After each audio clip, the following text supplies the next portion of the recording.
Romania, to Paris and to Casablanca and to Dakar and back to Montreal, and oh my goodness, it was, I didn't know what day it was, what date it was, and what time it was. But I'm back, and I'm happy to be back. A bit tired, but I thought the trip went well. I hope to get at some point this evening to get into a bit of an update. But in Romania, it was largely to do with this whole EU blacklisting and the efforts to lobby by the Caribbean.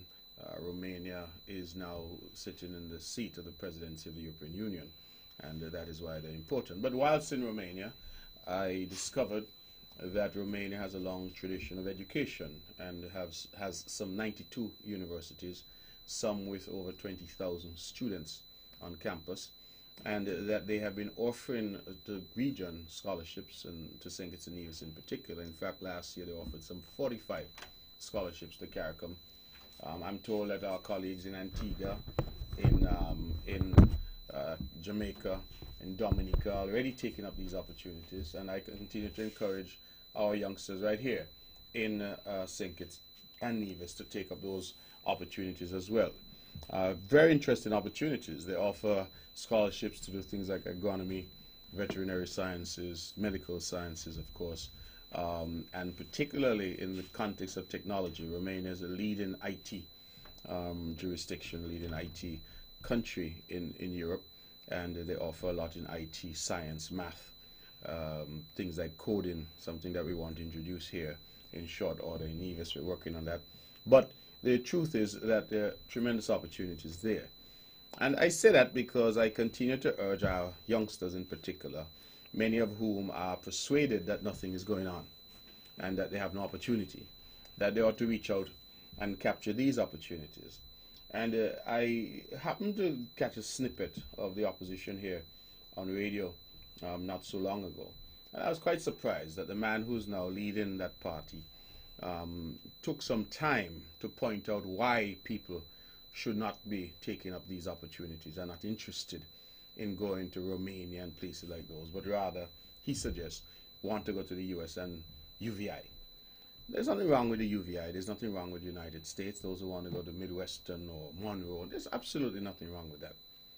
But I keep saying to our people, that education is expensive. And if you get an opportunity, you can get it for free. For free. Let me emphasize that. These people in Romania are paying for your flight to get there. They're paying for your room, your tuition, your board, your books. You get an education for free. Why on earth would anybody encourage you to leave that, refuse that, and go to Development Bank or National Bank or Bank of Nevis to borrow money to go to UVI and to go to the United States? Put yourself, young people, let me talk to you for a minute. Put yourself in this context. You and your neighbor graduate sixth form. Your neighbor decides, you know what, I'm going to grab one of these opportunities, and I'm going to go to Romania, Morocco, wherever, to study. That neighbor takes that opportunity, Taiwan, Cuba, you name it, and they're gone. They get it for free, F-R-E-E, free. You, on the other hand, decide, no, I'm going to America. That's fine. You get your parents and you go and you borrow money and you go on to America. You come back, both of you graduate, both of you have your bachelor's degree. Both of you get a job. Both of your salary, $4,500 a month. That's a reasonable salary? $5,000 a month, let's say.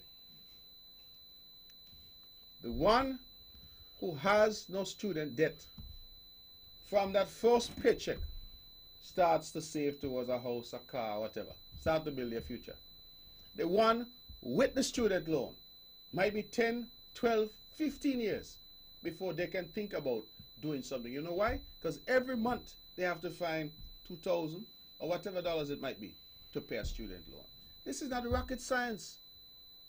This is simple, straight mathematics, simple, straight life we're talking about. So I can't for the life of me understand how any politician, for that matter anybody, would discourage people from accessing something. Perhaps they feel it's an attack on me because they say, oh, I go and I bring these scholarships nobody wants. So maybe they feel that it's a way to belittle my efforts. But my efforts are efforts that flow from the fact that I recognize that what the old people say, water more than flour sometimes, or maybe it's flour more than water. I think it's water more than flour. Meaning, We cannot, as a government and as a country, support the dreams and aspirations of every single youngster out there who wants to study. We just don't have the resources to do it. As a matter of fact, I don't know any country. Barbados and those tried free tertiary education and they almost bankrupted them. Right now they're in the hands of the IMF. I can't think of any country that can afford to educate all of its people at the tertiary level for free. And so I, as foreign minister, go out there and I say to foreign governments, listen, I want some scholarships.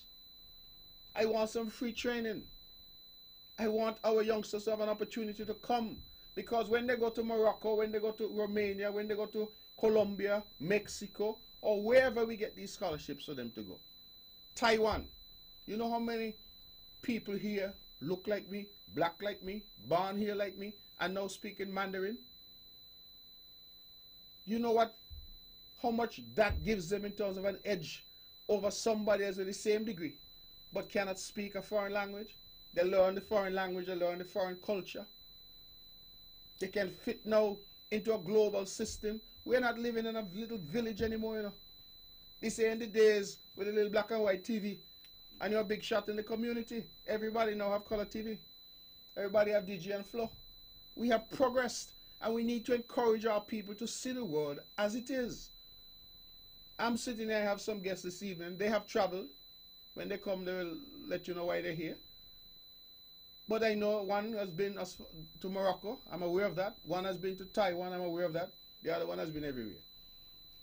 I'm trying to make the point that the world that is being described by some, including, unfortunately, the opposition, is no longer exists. This world is no longer just a world that is comprised of America and Canada and the United Kingdom. I go to a place like Dubai, the United Arab Emirates, you're out in the desert, and you're surprised of how many Caribbean people, including people from St. Kitts and Nevis, are now living in Dubai. When I was a boy, you never hear about Dubai? I have never heard any country called the United Arab Emirates. But this is today's world. And I am concerned, deeply concerned, when people are going to say to young people, don't take those opportunities because you want to go to America. You want to go UVI. Nothing is wrong with America and UVI. Don't get me wrong. I don't want to be misconstrued. A lot of great Nivisions and Kittitians would have gone to the United States and UVI and those and got their education. But all I'm saying is, for God's sake, do not stunt people's growth. Do not discourage people. And if there are young people out there who have the aspirations to go and study, there are universities, there are countries that are offering free. Free, F-R-E-E, I keep emphasizing it. And I'll go back to the example that I use of you and your neighbor. If your neighbor has student loans and you don't have student loans, then you're able to progress in life at a much faster rate. It's simple logic, simple mathematics. And so these are things that, to my mind, no politics should intervene in these kinds of things. It's the opportunity I tell Nevis people all the time. If you hear food sharing down Castle, carry your bowl. If you hear food sharing on Hanley's Road, carry your bowl. This is your country. You're entitled to benefit from whatever is available. And when you hear scholarships and training and things, line up. Don't let these things go to waste, and then you have people, and you know the thing that bothers me, the thing that bothers me, those who are discouraging you, they don't make. You hear me? The same gentleman who's leading the NRP, I believe he was first qualified in agriculture. Then he decided he's going to try a thing and qualified in law. So he have 2 qualifications, but he's telling you, unless you go in America or UVI, you shouldn't get none. This is the thing that I'm saying. Do not allow people to take you out of bread and can't give you a biscuit. All in the name of politics. Take the opportunities. You see me, as a politician, my view is quite simple. When election they come, you vote for who you want to vote for.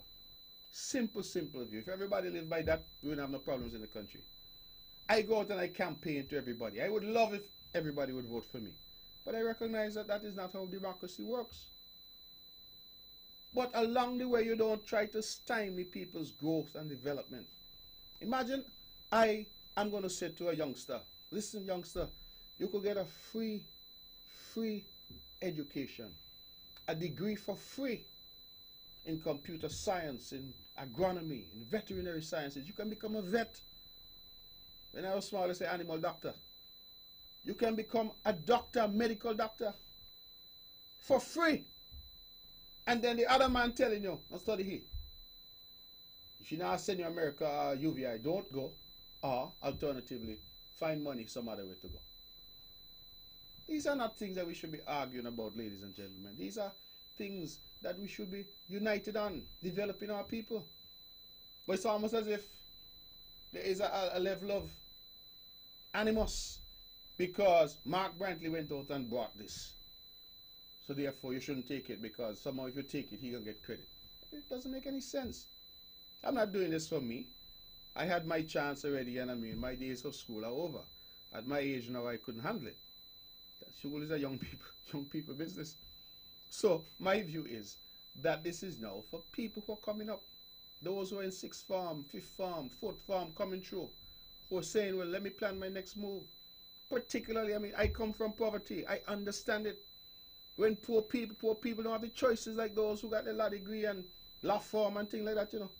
They can pontificate all they want. Poor people who have ambition and ability sometimes need a hand up. Not my language. Hand up, not hand out. A hand up. And these scholarships provide a hand up for people. So when they're going to decide they're not going to take it because whatever party they support or whoever is telling them, don't take it. You know, it reminds me of this $500 poverty alleviation program. A lady in Singh is telling me, Lord, I feel so bad. I said, what happened to you? She said, me didn't apply, you know, because Labour say it's a gimmick. And I support Labour. She said, no, when I see my neighbor get it checked, Lord, I hold my head and bawl. Imagine that. A poor lady who could have used the $500. Listen to the radio, them tell she's a gimmick, so she not apply. When she sees she neighbor now, get the neighbor check, she holds she head and bawl. Let me tell you all, you know, I'm a politician, I don't know for how much longer.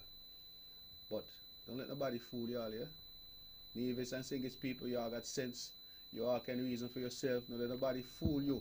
And I like that phrase. Don't let nobody take you out of bread and can't give you a biscuit. Enough of them like bang them out and tell you, don't do this and don't do that. But they're not in your position. Many of them Hussein, they are all right. Now, I want to take one last moment to issue some congratulations. We sent a team to Abu Dhabi. You hear we just talking about Dubai? So I never hear about them things as a child. Now we have a whole team from St. Kitts Nevis down in Abu Dhabi for the Special Olympics. Abu Dhabi being the capital of the United Arab Emirates. And I just got a note here because I was trying to get the information. Because almost every day I turn on my computer, I see streaming, Facebook or whatever social media platform that another goal for St. Kitts Nevis, another goal. The note I have from somebody who's with the team says that all 5 athletes from Nevis received medals in Abu Dhabi at the World Games for Special Olympians. Shakir Stapleton, he got a gold in tennis singles. Robert Liddy, a gold in the 10K cycling and bronze in... Robert Liddy got a gold in the 10K cycling and a bronze in the triathlon. Jamal Merchant, he got a gold in the 5K cycling. Lavanda Forbes, she got a gold in bocce doubles. Lavanda know about bocce. Bocce, and I don't know people in Nevis play bocce. Bocce, Lavanda, you're not easy at all. Lavanda got a gold in bocce doubles, and Shane Nesbitt a silver in 10K cycling. I asked what about the athletes from St. Kitts, and I'm told they got 4 gold, 1 silver, and 2 bronze. I think that might be the medal count thus far. So my information may not be entirely fulsome, but I think from what I've read there, from somebody who's there, it tells me that St. Kitts and Nevis is doing remarkably well at the Special Olympics. And I want to congratulate them, their coaches, their parents, congratulate the organizers that our country has definitely been put on the map in a very special way. Now, I happen to be in an area called Dakhla in the desert in Morocco. And I stayed up to watch St. Kitts and Nevis cross the stage at the Special Olympics in Abu Dhabi, and I was very impressed. I saw my good friend Mrs. Paris dressed in a beautiful traditional dress here with all of our national colors. And it was a small group, but interestingly enough, St. Kitts Nevis has a larger group than a lot of bigger countries crossing that stage. And I was very, very impressed and felt a sense of tremendous pride. And they have done us proud. And I think that whenever they come back, I believe they should be back on Saturday. We should have a grand celebration. The last thing I'll say before my voice fades and to introduce those guests that I have here is tomorrow is a big day here. We have Prince Charles, who's visiting, the Prince of Wales, and the Duchess of Cornwall. They're going to be here, and they arrive, I'm told, somewhere around 1 o'clock or thereabouts. The general public obviously is invited. Please, we're asking people to come out. We know that the school children and others are going to be there. But this, I'm told, is the first visit from the Prince of Wales to Nevis in 45 years. He was here some 45 years ago as a young man, and he has now come back. And so he's in the Caribbean. They're doing a tour of the Caribbean, and they will be in Nevis. So at the Charlestown port tomorrow, people can gather to see the Prince of Wales and his wife, the Duchess of Cornwall, who will both be here. And they do a very quick, as it's going to be there, I think from there to Government House. And I think the Duchess, she's engaged with the children and with women, some women. And then the Prince just basically says hello, pays his courtesies, meets some people, and then heads back to St. Kitts. And I gather there it's also very packed because they're not spending the night. They're just coming in and then leaving. But we're inviting one and all to come out, please, and show them a good Nevision welcome. We'll be there around 1 at the port in Charlestown. And then I think there's some type of function at Government House. Speaking of Government House, as an addendum, I am very, very proud and pleased at the work that we have done there. And I believe if you, the members of the public, have not seen it, you should. I remember pushing really hard last year and saying that for the 35th anniversary of independence, we had to have something there. We did. It was still in an unfinished state. I can now say that it is basically done, complete, and the work is really and truly impressive. And for a building that languished for many years, was in fact abandoned, I feel very proud that we've been able to bring it back to life, and the grounds have come back to life, and we have created something there that I think all Nevisians should be proud of. The Government House, as we knew it, has been restored and has been beautifully restored. The grounds are beautiful, and I think that it is something that we should be proud of. Okay, that's enough for me. It's 20 minutes past the 8 o'clock. This is On the Mark. I didn't even say hello to my friends and family in the United States, the United Kingdom, and elsewhere. But good evening to all of you. I trust and hope that all are well. It's a bit cold out there, so I'm happy to be in the warmth of Nevis. I have 3 gentlemen with me. They are from the Ministry of Agriculture and Department of Agriculture, and I'm going to turn the show basically over to them because they have so much to tell you, such important things that are happening, that I will allow them to, 1, introduce themselves, and then 2, tell you exactly why they're here and what they have in store for Nevis. Good evening, Premier Brantley, and good evening to the listening public and the viewing public. I'm Huey Sargent. I'm the Permanent Secretary in the Ministry of Agriculture.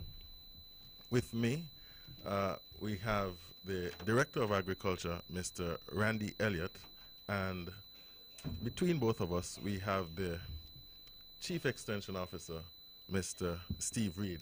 This evening, we're here to talk about Open Day 25, and it's, as I said, the 25th anniversary of Open Day. Open Day would have started in 1994 through persons like Augustine Merchant, Samuel Powell, who is deceased. We have Mr. Livingston Herbert, and our patron, incidentally, was the Permanent Secretary of Agriculture then, Mr. Elmo Liebert. And this year, we are celebrating under the theme, Think Climate Smart, Food and Nutrition Security and Sustainability, for our 25th anniversary. And it takes place on Thursday the 28th and Friday the 29th of March 2019. And we have done quite a lot. We're actually moving the Open Day again this year because originally Open Day began at the Prospect Agricultural Station, And in 2004, it was moved to the Villa grounds, or the Charlestown Secondary School grounds, and it grew, and it has continued to grow, and we continue to support, and we continue to thank the members of the general public who support us. And the continued growth has now pushed us to host this year's event at the ETW Park.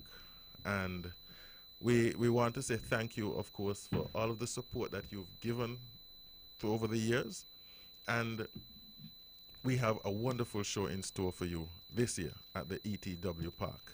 I'll now turn over to our Director of Agriculture, who is the chairperson of the committee that has been planning Open Day. And I want to congratulate him at this early stage as well, because I know he has worked extremely hard, and he's had a small team with him who worked equally as hard. I see he has his loyal soldier, Mr. Steve Reed, who is the Chief Extension Officer, here with him. So I'll turn over to these two gentlemen for now to talk about what's in store for Open Day 25. Good evening, P.S. Sergeant. Good evening, Premier Brantley, and welcome back to warm weather here in the island of Nevis. And good evening to the listening public out there. As mentioned before, this year is our 25th anniversary for the Agricultural Open Day. And before we get into much of details about the Open Day, we are promising the general public, as usual, but this year there's a little more hype, a little more spark to it, that we at the Department of Ministry, we are not just putting on an event.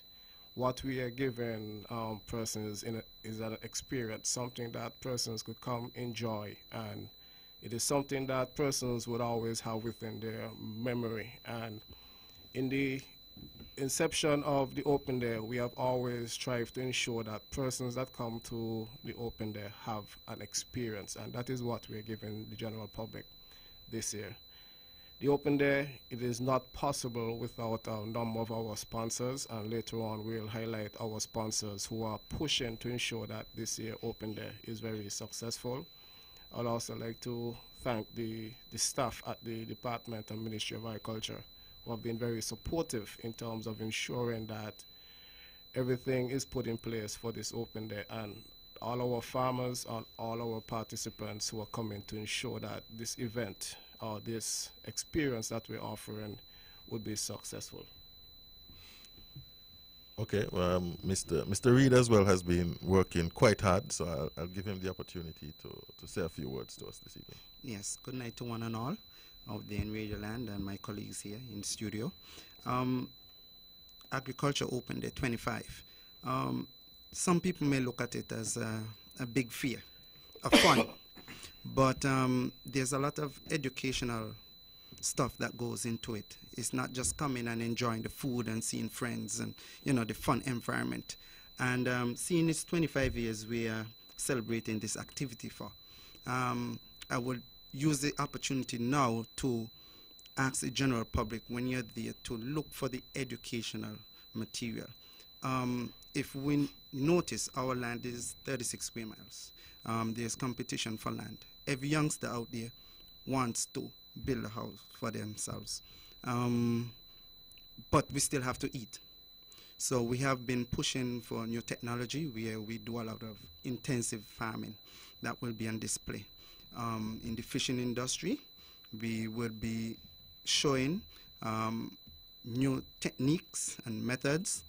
In livestock husbandry, we'll be showing how you can do a lot more, be more effective and efficient on a small piece of land, whether it's cut and carry, introduction of grains, because we work very closely with the supply office, and introduction of technologies such as drip irrigation, fertigation, greenhouses. I just want the whole public to come out and see what little that you can soak in and use in your backyard and try and do something for yourself. We're also trying to target the schools. I see most of the schools now have a feeding program, and something I personally hold. I heard the Premier spoke tonight about education, and there's a lot of opportunity in agriculture, plenty. I mean, I want to change this concept whereby a lot of individuals look at agriculture as when you didn't perform that well in school. They have a lot of opportunities. I'm surrounded by guys here and who don't have their masters, have all kind of stuff. They have doctorate, veterinarians. You know, I could go on and on all night. So I'm hoping that people from the 5th form and 6th form could see agriculture as a viable option. I always tell my friends that when they were doing accounts, I was doing science. I was being more technical than they just balancing some sheet. It was a bit difficult. But enough said for now. But I'm just hoping that the general public will come on out and, you know, see what technology they can carry in their backyard, put it on their small little pavement on the porch so that we can be more self-sufficient, so to speak. Mr. Reid touched on something that is very, very important, education. Agriculture Open Day is not just about the fun and frolic. You come and you see the opportunities that are available in agriculture. Earlier this year we had a forum, and in that forum, in doing my research for that forum, when I contacted Mr. Elliott to get some figures on the quarantine division in terms of our food import bill, in excess of $25 million annually we import. If you take one of that and put it into some farmers' hands, that's certainly important. And that's only fresh vegetables and so on. But I had to contact customs, and it's almost $30 million in terms of meat that we import. Combined, we're looking at a $50 million industry in agriculture. And the Open Day is about making sure that people understand that this is a viable economic activity. You can raise your animals, you have your meat, you have your fresh vegetables and so on. And there is agro-processing, which is still another aspect of agriculture. And when you keep pushing and you crunch the numbers, you're almost talking maybe up to $75 million industry that agriculture is here in Nevis.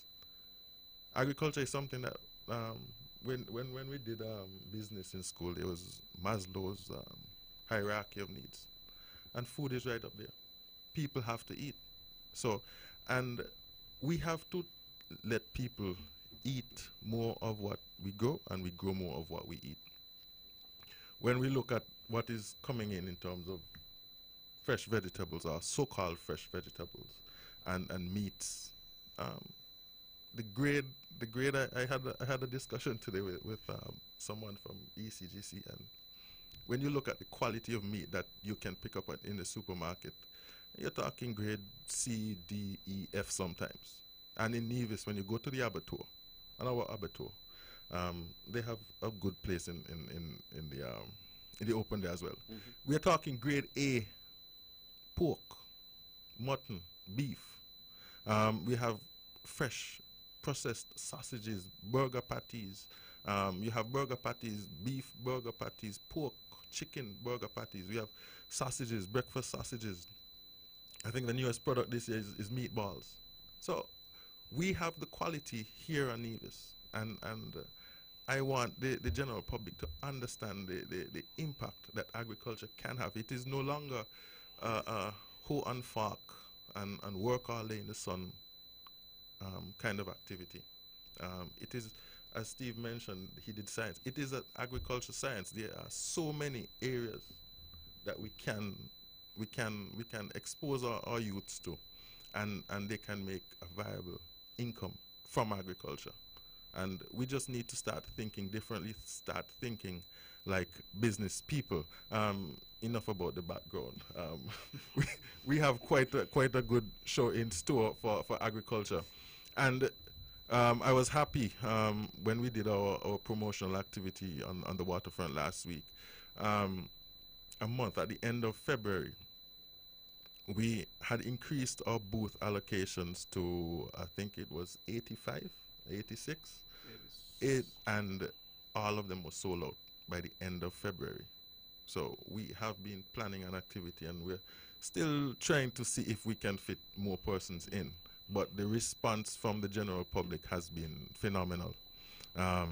Mr. Elliott, one of the nice initiatives there he's going to talk about is a passport experience. I think it's something that we would have borrowed from tourism, but it forces and not forces, but it encourages general participation. So I'll let Mr. Elliott talk about our passport for Open Day. Okay, thank you, Mr. Sergeant. And as you made mention in terms of the Open Day, I remember at the 24th anniversary, when we look at the support that we received, I asked the then Chief Extension Officer, Mr. James, is what can we do next year that could surpass this activity? And when we look at the grounds, we told ourselves, okay, we're going to Grove Park. And it was something that was very ambitious then at the 24th, that we're going Grove Park for the 25th. And we're very pleased that the Department of Youth and Sports would have consented to allow us to use Grove Park for this year. In discussions with some of our booth tenants, a number of them would have increased also from a 10 by 10 space to maybe a 10 by 30 space now. So it shows that for the 25th, persons are willing to go all out for the Open Day. At the 24th, we would have increased our booths. From the 23rd, we went up to at least 56 booths. This year, for the 25th, the last count I gave Mr. Sergeant was 86. When I left my office this afternoon, we were up to 90. And persons are still calling, wanting to take part in the Agricultural Open Day. I know that there are some persons in the general public would have had some opposition to the move of the event to the Grove Park, but we assure you that it's going to be something bigger. It's going to be an experience that you cannot afford to miss. As one of the packages that we are offering for the Open Day is a passport, and over the years we would have looked at the Agricultural Open Day, and coming even out of the old system of the NIA, tourism was always a part of agriculture. And this year we wanted to target more in the tourism sector. But we do hope that our local persons from St. Kitts who are listening, could take up the opportunity of the passport. The passport is very cheap. It's $50 EC. And it gets you into the ground, and it takes you around the ground, where you're able to get samples from a number of different booths on the grounds. The whole thing about the passport is that sometimes persons come to the event and they're just going, they come and they're going straight to one location. With the passport, it is something that takes you throughout the grounds. It comes with a map in terms of the grounds also, so you now know exactly where to find what you're looking for. The passport, it could take you to the food court, where you're able to get a sample of whatever food is being produced or being made at the food court. It takes you to the agro-processing unit, where you'll be able to get a taco, a local drink, maybe even our merengue cassava bread blend and cheese, fresh from the oven. It also takes you to our fisherman fry, where you're able to go, you get your fry fish from the guys there in Jessop's or the Navy's Fishers Corp. And it also takes you to the agro-processors, where you as a guest or even a local can take away a souvenir, whether it's a bottle of jam or something like that. The passport is something that we recommend that our persons do buy into. As I said, it's cheap. It's only $50 EC, and again, it adds to the experience of the Agricultural Open Day. Okay, we have some raffles going on. One of the raffles that has always garnered much attention is cattle and pig. This year, in speaking to our livestock extension officer, Mr. Rohan Claxton, he said he's doubling the offer, the same price, $10 to try, and you're now going to be able to get a bull and a heifer.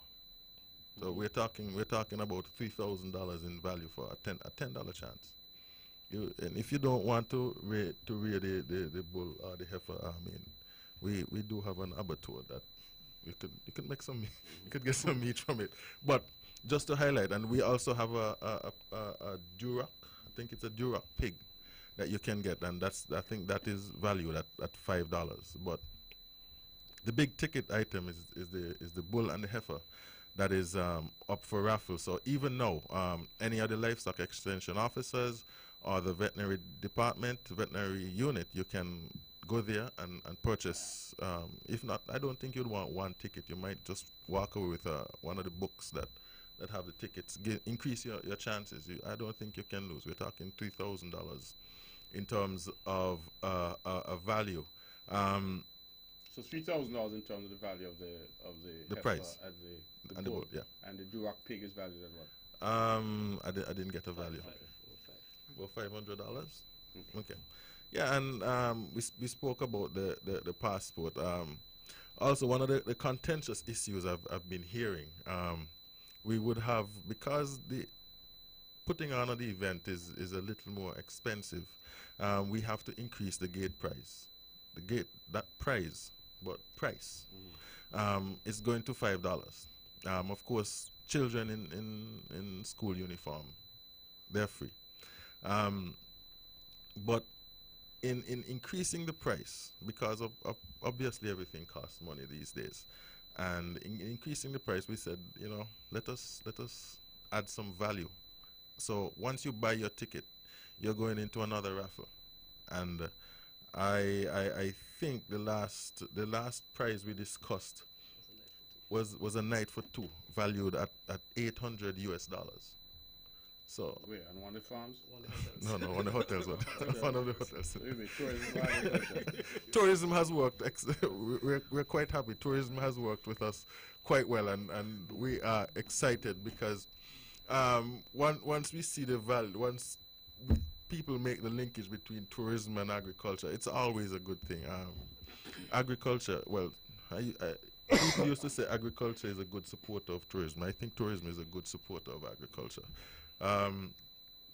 And we, in addition, we have quite a number of activities. We have I think we have the roast corn that is still a hit. Yeah, we have the roast corn. We have the miniature horseback riding also. So the kids, you could come down and get your horseback riding at the park also. We also... When you say miniature horseback riding, I'm trying to understand. You have miniature Miniature horses? horses. You have miniature horses? Yes. Oh, yeah? Real horses, real horses. Tell Mr. Brownlee, you can. Real horses. So we have that. We have those on the grounds within the kiddies corner. We're looking at to have a bun eating competition also in the kiddies corner also. But although it is said kiddies corner, we're expecting some of the adults to take part in it also, because it is just not eating bun. It's the position you'll be in eating the bun. Again, these are just all fun activities, and these are all add to the experience of the agricultural open there. Also, we have the bouncing castle there also for the kids at the event. Mr. Sargent spoke of the increase in the price at the gate. As you mentioned, is 5 EC. And after 5 o'clock on both days, the price increases to 10 EC dollars. We have 2 pack days. Both events start at 9. From 9, we go from 9 a.m. to 11 p.m. in the evening. And there's tremendous entertainment there to keep your company throughout the entire evening. Both evenings. On the first night, or on the first day, our host DJ would be the Ecstasy Sound, and the core band would be rocking us into the evening. And on the Friday, we'll have Rec Life, and the New Vibes International will be rocking us the Friday evening. So it is 2 packed days of fun, 2 packed days of continued experience. Again, we're asking the general public to be out. There are some rules that are in place also as it relates to traffic, as it relates to parking and the entry points into the park. There are 2 entry points into the park for the open day. Would be the main gate at the Superfoods end and the gate on the top of the hill by the cultural village. The gate at the cultural village would just be open until 5 p.m. After 5 p.m., that gate would be closed after 5 p.m. So we just asking general public to take note of that. Parking again for the event would be at the Villa grounds or at the lawns just above the cultural complex. Parking for both days. On the high school road, it will be a one-way traffic on the high school road also. So we're just asking persons to adhere to these changes. We also asking all persons who are taking part to ensure that all movement of heavy materials that you have them into the Villa grounds by ETW Park on the Wednesday evening. Security will be on the grounds from the Wednesday evening, and at 8 o'clock the Thursday morning we will not permit any more traffic coming onto the grounds at the Villa Park. So we just asking the general at the ETW Park. So we just asking the general public and especially those persons who are taking part in the open day. We're just asking that you adhere to these changes. Tomorrow at 4 p.m. tomorrow at the ETW Park, there will be a meeting for all persons who are taking part in the open day also. The department, we are also issuing passes for persons who are taking part. So we expect you to be there to collect your passes also for the open day. As mentioned, there are some changes, and we're just asking the general public to adhere to the changes. And all of these changes is to ensure that persons who come to the activity have a good experience. We want to give people value for their $5 as they enter. And as mentioned before, automatically, once you pay to enter the gate, you automatically enter a raffle where it value about 800 US, and we want to say thanks to the sponsor of this raffle. I believe the hotel is the Wally Beach Hotel, who would have sponsored this to the agricultural department. So we're just asking the general public to take note of that, and we thank the people of the Wally Beach Hotel for that sponsorship. All right, so could you give me the dates again, and the general public, remind them of the dates of the event? The 28th and the 29th of March, Thursday 28th, Friday 29th.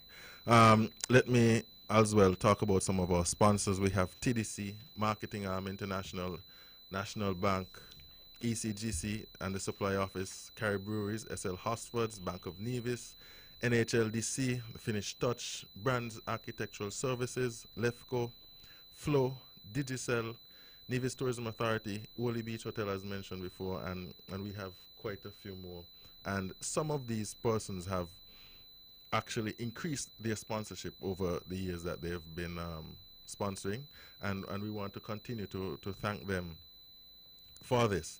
One of the things as well, the opening ceremony normally is, we have quite a lot to say in agriculture, and our opening ceremony is normally a little longer than, and people tend to get antsy. We have decided this year to shorten the opening ceremony because we have an activity on Saturday the 30th, which is a cocktail party and awards ceremony. I believe the persons at agriculture can dress up nice too, and we think after 25 years, there is they deserve nothing but the best, and we're having that activity on the lawns of Government House, and we thank Madam Governor General, Deputy Governor General for consenting. And we have as well on the 24th, we start with God, of course. On the 24th at the Gingerland Methodist Church at 9 a.m. we have a church service to kick off that week. Open Day is going to be a grand affair. We think it is the biggest thing in Nevis. We think it's the biggest thing in Nevis. Yes, we have inter-primary, yes, we have Culturama, but when it comes to activities on Nevis that you can have a good wholesome time, it has to be the Agriculture Open Day. You can follow us on our Ministry of Agriculture Nevis Facebook page. We have some videos on there with interviews from some farmers. We have some interviews on there from persons from the abattoir, for example. They have been getting ready for Open Day, and they have given their experiences, and they've expressed their views and so on. So you can follow those interviews. You can like the page, and as well you can visit our website, and all of the necessary information is on our website, which is nevisagriculture.com. So if you miss anything and you don't want to call the department or the ministry, you can check out those two platforms and get all the necessary information that you would want. Yes, gentlemen. I realize these guys cover a lot of topics, and I realize they miss out the aspect of food. Because what is agriculture Open Day without the food? And a number of people have been asking, with the temperature that we are experiencing, what you are going to have? Have no fear. As usual, we will have our onions. And that's number one, right there. Our local division onions. You can expect to see stuff like carrots, cantaloupe, some corn, of course, peppers, cane juice. I mean, a whole range.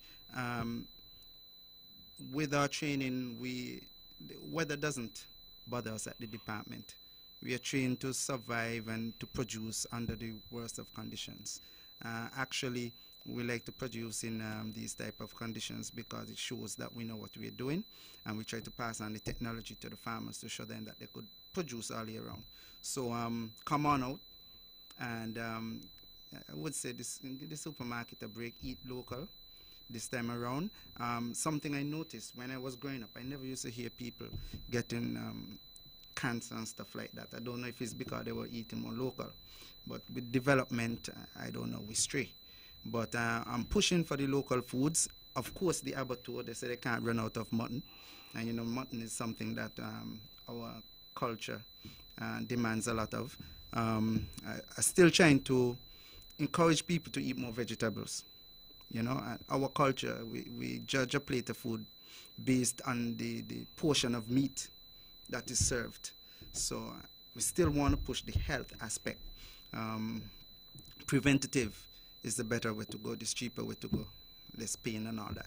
So don't have any fear, come out. We have a range of vegetables and fruits, meat products, as the PS had said, sausages and all kind of new stuff that we have created. We have the agro-processing plant with pulps, mango, tamarind, guava, golden apple. They have it all. And we have some surprises for you as well. You have to come on out and see it.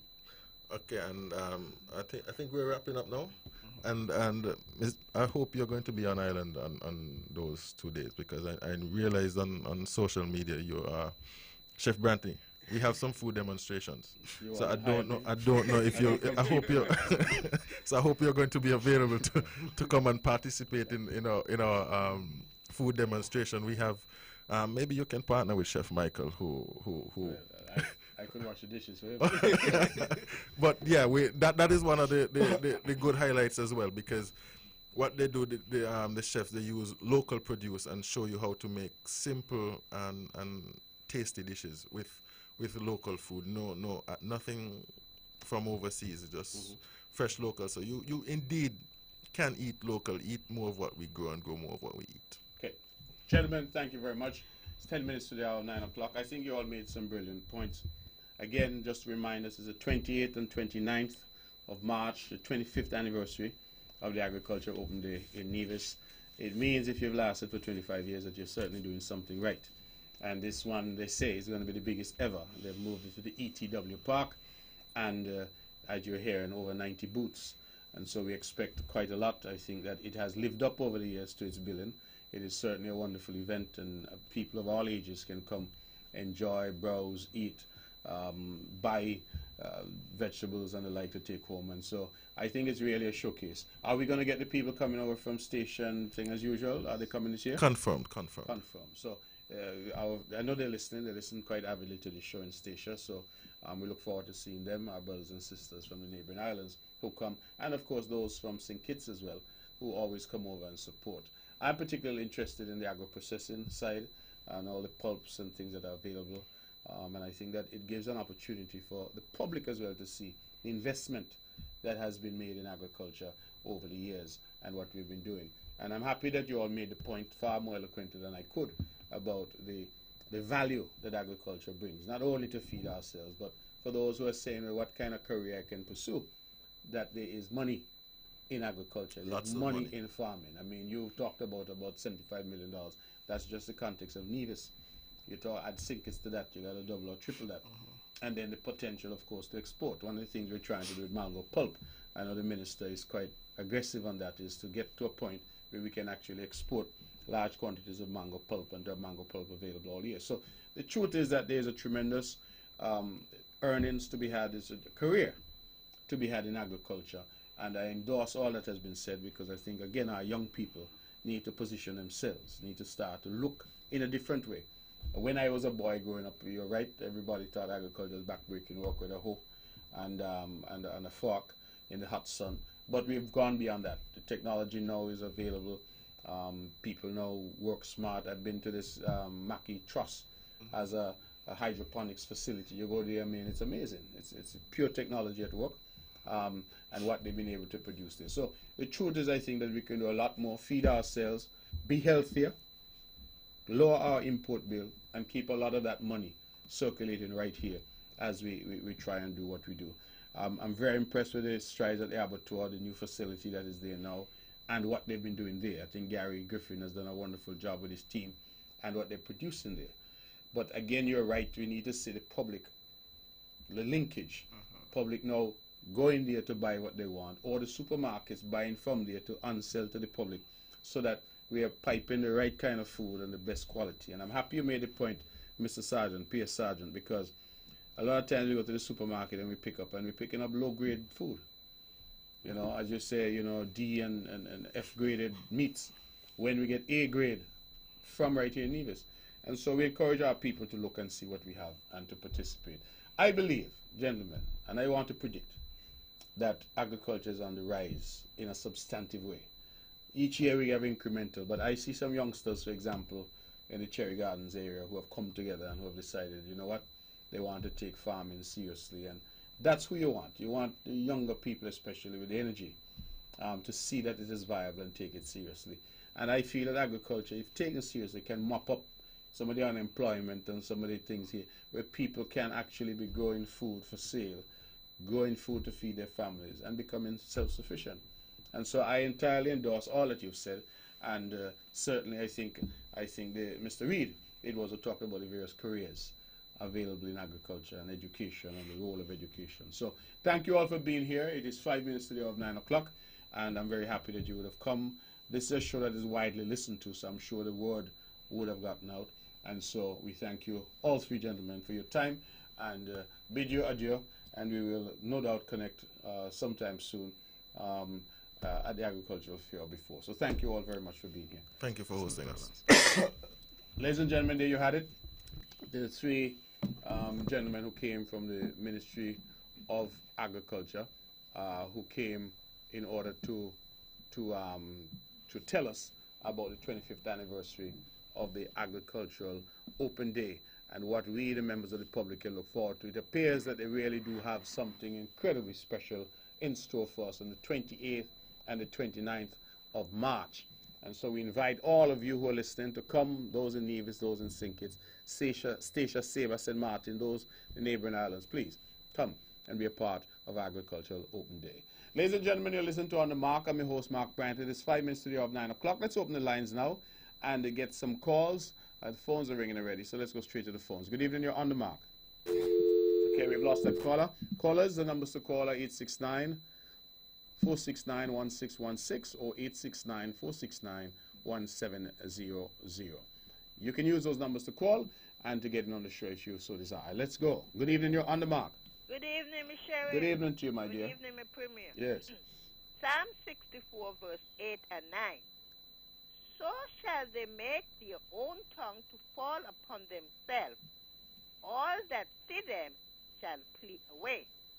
And all men shall fear and shall declare the works of God, for they shall wisely consider his doing. Good night to my nephew over there in Canada. My cousin is right here now. Sympathy is going out to Gabriel, Michelle, and Ricky at Beach Road on the passing of their dad, Levi James Hill. May God continue to bless you. Congratulations going out to the agriculture for 25 years. Good night. Okay, thank you very much, and I join you in extending condolences to the Hill family. Michelle, Ricky, of course, Gabby. Gabby is my dear friend. Michelle is my dear friend. Ricky also. And I join you in extending condolences to them. Mr. Hill was someone I knew well, and certainly all of us mourn with them. As I like to say, I'm hopeful that the prayers of the multitude will comfort them in their hour of bereavement. For all of those who might be mourning in some way, those who might be suffering ill in hospital, please, our prayers are with you, and we wish you a speedy recovery and that you be comforted in your hour of difficulty. Thank you very much for that reminder and for the wonderful scripture caller. You always call in with a scripture of your choosing, and you've been doing that for nearly a decade now, and so we are grateful to you for that. Just got a beautiful note from a friend of mine in the Bahamas to say that she's watching and listening, and I want to thank her for tuning in. You see, the power of technology and the power of the Eastern Caribbean's only powerhouse. We are actually streaming live to the homes in the Bahamas, and so I want to say good evening to you, and trust and hope that all is well there in Cable Beach. See, I even remember the area in the Bahamas. And so I think that, you know, being here is really such a joy and such a pleasure and really an honor to have an opportunity each week to have a conversation with the members of the public on a number of issues. Now, as we wait for the phones to ring, and we hope they will ring, there have been a number of issues that have been impacting us. I think the country is on, how should I say, election watch. And I say that because even though this unity government has until May, until May of 2020 to have an election, the truth is I think that people are already getting in that frame of mind. I can tell you that I'm ready, and the CCM is ready, and that we are getting ready for when the bell tolls. And when the bell tolls, we hope that we will be in that number and the Saints go marching in. And that is how we always adopt and address this. I can tell the CCM faithful that the Big Blue machine, I've gone to see it. It's in the shop. It goes in the shop after each election. But we put it in the shop for a good reason, because there we're changing the oil, we're putting a new coat of paint, we're ensuring that we do all that is necessary. So when the engine roars to life, you can be assured that the Big Blue machine will be on the road here on the island of Nevis. So we're getting ready. The phones are ringing, but I'm going to tell you about a few things when we come back after this call. 9 o'clock, caller, you're on the mark. Talk to me. Hello? Hello? Okay, that caller isn't quite ready to talk to us. Callers, please. 869-469-1616. 869-469-1700. Let's try again. Good evening, you're on the mark. Good night, ma'am. Good night. Yeah, if election got to call in a few weeks, which boundary would be held on? My understanding is the boundaries that exist now continue to be the boundaries until there's a resolution of the matter that was before the court. So we will held on the same boundary they held on last time? The same boundaries. Okay. Right. That is my understanding, yes? Okay, you're Okay. a lawyer. Well, I'm telling you what my understanding is. Okay. I don't want you to hold me being a lawyer against me. All right, thank you. All right, good. Thank you very much. Let's go back to the phones. Take another call. Good evening. You're on the mark. Hello? Hello? Yes, you're on the mark. Hi, Mark. How are you doing tonight? I'm well, thank you. I could barely hear you.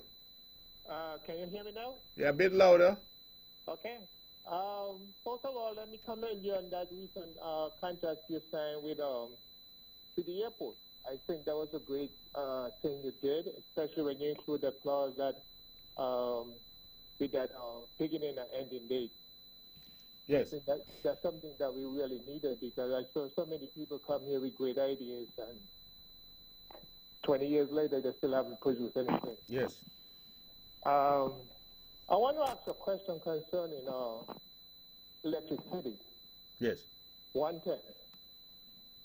I've been trying to get 110 in my house, and I went to Nevlex on Main Street, and they asked me to fill out a form Yes.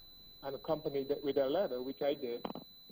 And then later, about a month later, they called me and said, well, it's not in my neighborhood. Mm-hmm. I said, ma'am, with all due respect, I'm looking out my window, and I'm looking at the transformer and the post. So I know it's in my neighborhood. Mm-hmm. And furthermore, my next door neighbor has it. Then she asked me, how many posts between my neighbor and myself? And I said, one. I said, can I get it? I don't understand. I really don't understand. So the next I went to the office there by Valuemart, Mm-hmm. and I spoke to the person in charge. And we had this long discussion, and he seemed to telling me that I cannot get it. Basically, the end of the story, after 15 minutes conversing, he's telling me I'm not able to get it. And I kind of confused, because I wonder why. Well, he didn't tell you why? You talked to him for 50 minutes and he didn't say why? Well, he's telling me that it's not, I'm too far, but I'm only about 300 yards. Okay. Well, caller, what I can say, I'm not technical. I can't answer the question in a technical way. But what I can tell you is that I think that Nevis will have to make a decision. We used to be a British colony and clearly had the old British tradition of this 220 power. The truth is that because of our proximity to the United States, that all of our appliances and various gadgets that we use are largely American spec, and so 110. And so we have an island which is using American refrigerators and toasters and microwaves, but we're still producing 220 power. And as a result, a lot of people have been forced to invest in transformers in their house to bring the power from the 220 to the 110. The Nevlec, I gather, has also invested in some transformers, which has allowed it to step down in some communities. But more and more and more people are demanding 110. And so we have to now look to see what we can do to provide 110 power, because that is what people are demanding. If it is that people are no longer eating biscuit but prefer bread, then we have to respond. So what I can say to you is that your problem is not unique. It is a problem that, you know, various people have called me on and that we're trying to resolve, and that we will, through discussion with Nevlex, see what can be done to bring some relief not only to you but to the many like you who are in that position. I had one young woman who, I mean, it took her a lot of lobbying and a lot of effort to finally get the 110 power in her area. And so it really does impact people, and it's something that I think we need to look at. Beyond that, I can't say much more, because I don't know the specifics, and even the technicalities of it I wouldn't be able to discuss. But I can assure you that we're looking at it. I understand that, Mark. The only problem I have is because if my neighbor has it, I don't think, I was thinking it's not that difficult to get it. Right, right. I did write a letter to the chairman. Yes. Well, that is good. I think you've gone through the correct channels, and so they know about it. And as I say, I'm aware of others who have a similar difficulty that we also pledged to resolve. So we'll look at it for you, okay? Thank you. All right. You're most welcome. Thank you very much. It is 5 minutes past the hour of 9 o'clock. And as we wait for the phones, again, the numbers are 869-469-1616, 869-469-1700. As we wait for the phones to call, we were talking about the Big Blue Machine. And as soon as we said the Big Blue Machine, you know, the whole phone lit up and people start to call and things like that. All I'm saying is that I think from all the reports that I'm getting, that the country is definitely on election watch. And, you know, sometimes the watch can last for several months. But I feel that people understand that we're now into a final year or thereabouts. And so one would expect that an election will come when it will come. And so we in this great CCM party are preparing ourselves on the island of Nevis. I know the members of Unity in St. Kitts, the PLP and the PAM, are also preparing themselves. And from the activity that I see on social media, it appears that the Labour Party is also preparing itself. One is not hearing much from the Nevis Reformation Party. I saw something recently which suggested that the Nevis Reformation Party has not been heard from since 2013. And that might be the best, because frankly, sometimes when they do raise their heads, the things that they have to say, I find a little disappointing. As far as I'm concerned, and I have friends who support NRP, I have friends who support CCM. It is neither here nor there to me. But sometimes I think the dialogue is a little distressing in terms of what is said. And I commented on the fact that just recently I heard a snippet where the good gentleman of the NRP, including the new leader, has been discouraging people from taking scholarships to go off and better themselves. And I think that is unfortunate. And, you know, I said it at the top of the show, and someone sent me a message and said that perhaps it is even more unfortunate because the good gentleman himself was a beneficiary of scholarships to go and get an education. You see how life is? You see how life is? When food was sharing, he bring his bowl. But no food sharing, he don't get his belly full. He telling other people now, don't study them, don't bring no bowl, don't get your share. Who would discourage anybody from getting a free education? Really? Who? And so, you know, this person who messaged me has clinched the point. Because the very man who's now discouraging you from taking a scholarship himself benefited. See how life is? Tell people all the time, don't let nobody take you out of bread and can't give you a biscuit. Some of them talk because they have a mouth. That is the only reason they talk, because you're not getting any sensible dialogue. You're not getting any encouragement, any upliftment. They're not providing an alternative to you. They come, they say all of this, blah, blah, rah, rah, rah, rah, rah. At the end of the day, the question is, when you see something good that is happening, then encourage people to do the right thing and move in the right direction.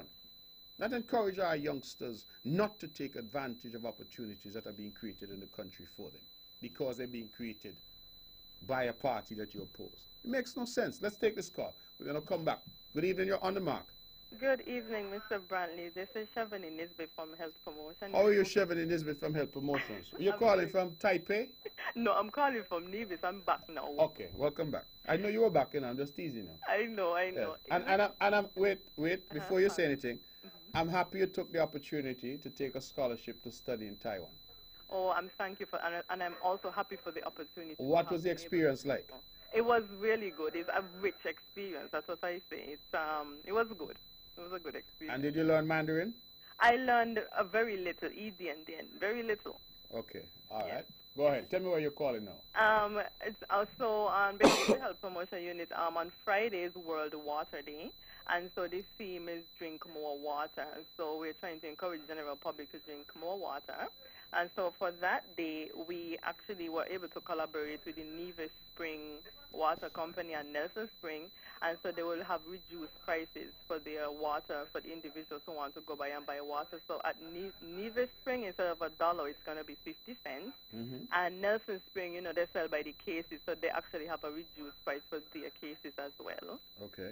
And also we're going to be doing a little fun competition at the different businesses. Some of the businesses in Charleston where we go, we have a chugging competition amongst the employees of those companies that would have been interested. So they compete to see who can drink off the 8-ounce bottle of water the fastest. Okay. And also we are encouraging all the other everybody else in the general public to drink some more water that day and bring your bottled water to work and post a pic on our Facebook page and tag our Facebook page, Nevis Health Promotion Unit Facebook page. I don't really believe in that last part, you know, because every time I try, you all reject me. Never. And you all never allow me to win. They had the competition about Sneaker Day, and I felt I had the best pick. Wow. I take about 100 tries trying to jump in my sneaker, and nobody even said to me, well, you win a little prize or something. So I see you all give all kind of people prizes. I felt very, very badly about it. I am so sorry. I apologize on behalf of the unit, and we're gonna fix that. Well, now that you're back, I think I may get better treatment, so I'm happy about that. Okay. But listen, Shavani, thanks for calling. I'm very, very proud of what you all are doing at the Health Promotion Unit. I keep boasting about the impact that it's having, and I like the innovation. I like the way that ideas and new ideas keep coming, and I think the public is really paying attention and taking advantage. And as we like to say, an ounce of prevention is worth a pound of cure. Yes, that's very It is true. far cheaper to remain healthy than it is to get healthy after you've been sick. So thank you very much for what you're doing. Thanks to the unit for what you all are doing. And you say World Water Day on Friday? Yes, World Water Day, and the theme is drink more water. Drink more water. Okay. Thank you Mr. very much. Bradley. All right. Okay. Okay, let's go back to the phones and take some more calls. Okay, caller, we've lost you. 869-469-1616. 869-469-1700. Let's try again. Good evening, you're on the mark. You hear what Chevy say? You want water or drink? I beg you go drink your calf. Maybe but the Sunday coming. Oh, you having a party? A big one. Oh, that's afraid you. Thank you very much. Yes. But drink water. All right. I got another 50 minutes to go. I should be able to get to without needing a drink of water. So let's go back to the phones. Take some more calls. Good evening, you're on the mark. Good evening, Honorable Mark. How are you, my dear? Good, you had the tape fool me last week, but now you say you got a scholarship. I want one of them, because I want study. You want a give me them one. You want a scholarship to go study? Yes. Where you going to study? Something. Agriculture, something. Something. All right. How are you? You good? Good. Tell Chai have a good night, and you. Okay. And the rebel thing. Okay, my dear. And the rebel van. All right. Yeah. Good. God bless you. Good night. All right. Good night. Let's go back to the phones. Good evening. You're on the mark. Hello. Good night to the Honorable Premier, Mark. Yes, good evening to you. You're on the mark. Oh, yes, I know that. Now, Mark, I just want to tell the people them out there, do not worry when election going to call. Whether they call next year or call now, this unity government has done so much for the people of the Federation of St. Kitts Nevis that the people them wouldn't have no other choice and to elect a unity government back. Because Mark, I'm going to tell you, you got a lot of people going around all on the different radio talk show, especially some people who is so close to unity, and maybe because of the bitterness against whatever followed with them and the Prime Minister and whosoever in the government, they're saying all kind of negative things to bring this unity government down. Up to last night, I was telling a young guy, I tell him, boy, let me tell you something. A government got to do corrupt, do bad things to the one time. He said that, no, they're going to come back, here. But if they're going to come back, all I think it Nevis as sick people. I won't say Nevis because, Nevis don't want to OCCM. But if they come back, we don't hear sick. Sick in our mind. You understand? So, necessarily themselves, them, and those who think. And some people, right, they're all about themselves. They're just about themselves because they don't get this and they don't get that and they don't get that. Where I get, and you hear me from the radio all the time, where I get. Mark, but the government is doing good. And people getting help. And we got to be proud of that. Mark, we got to be proud of that. Never in history, no government come and do what this unity government do. All over the whole world, different countries, you hear everybody about all kind of countries in different countries. This unity government performing economically, everything, business going turning over. Mark, have a wonderful night, brother. God bless. All right. God bless you. Good night, Mortlin. Good night, Mortlin, over there in Gingerland. All right. It's 9:15. Let's stick with the phones. Good evening. You're on the mark. Mark, good evening. Good evening to you. Mark, I would like to inform the general public that the VPA League will continue on Sunday at 1 o'clock, and we'll have the Kings 11 versus the Judge team, and the second match will be Jabas versus the Guyanese. And Mark, I really want your encouragement to please help us to get some little lights down at the playing field, because we had forged a link with the club in England, Darlington Club, which is here at the moment, and we were really planning a cricket match for the weekend, and they only could have played in the night, but because we don't have any lights, we can't even play the match with our VPL team against them. And really, they're a very interesting club because they played a match at the park yesterday against a Nevis 11, and they come in group of like 50. They come down. It's a group of people play that play cricket. They come with their family. They spend a lot of money on the island, and they're staying here in Nevis. The Darlington club, they are from England. Yeah, they're staying in Nevis. No, they're staying at Marriott. They're staying in St. Kitts. Okay. They come with Howard William. Howard. Is something Kitts. Yeah, but they came over yesterday and they played at the park against a Nevis 11, and it was a lot of fun because a lot of people was there.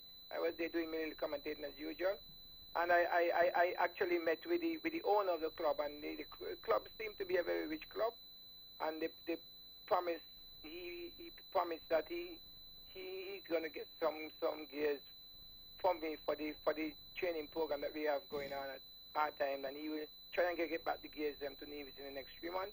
So I decided that while it's not enough, I will try and give some to the schools them and so.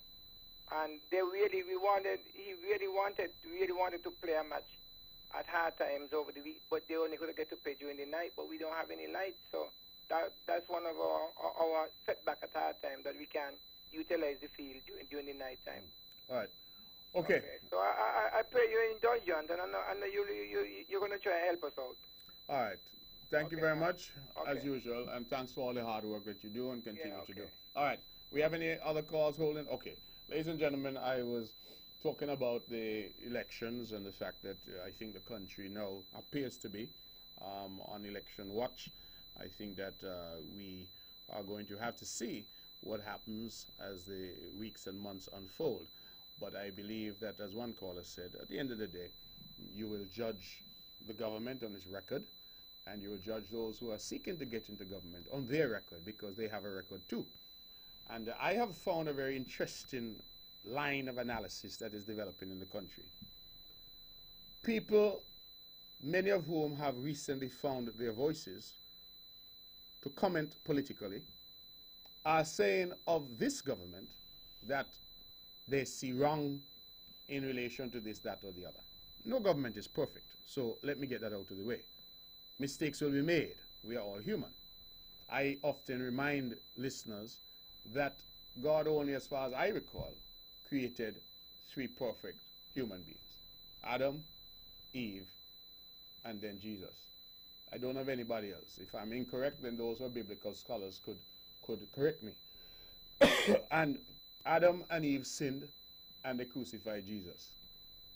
So I say that to say that all of us, the rest of us, are imperfect. And as a result, mistakes will be made from time to time. Nobody's above making a mistake. My own sense, and the way that I've tried to govern, is that when I make a mistake, I'm prepared to come and say, listen, I take responsibility, mea culpa. Let us now learn from that and try and move on. An interesting line of analysis, however, is now developing in the country. When it is that people point a finger at this government and say, oh, you're not doing enough, because they can't say we're not doing. In some cases, they say you're not doing enough. Fine. Criticism is part of democracy. It is something that one ought to expect. And if you are in the body politic, then one must expect that the criticism will be at even a heightened level.